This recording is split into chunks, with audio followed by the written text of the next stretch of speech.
парадқа тұрғызылды. Парад қолбасшысы генерал-майор Көшекбаев. Министрі генерал-полковник Жақсылықов. Жауынгерлер.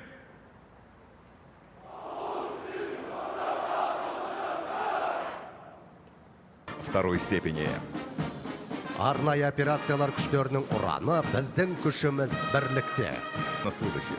В парадном расчете строевым шагом идут участницы и победительницы армейских международных игр. Арлан брондалған машиналар жүріп барады. Ол техника Қазақстанда өндірілді. Авиациялық техника паркі халықаралық стандарттарға сай. Обеспечение безопасности высшего руководства республики. Подлетает шестерка учебно-боевых самолетов Л-39. Екі орындық Л-39 оқу жауынгерлік ұшағы әуе күштерінің курсанттарын, топты авиациялық база командирі, бірінші сыныпты ұшқыш, екінші дәрежелі айбын орденінің кавалері, полковник Ғайрат Талапшоев басқарады.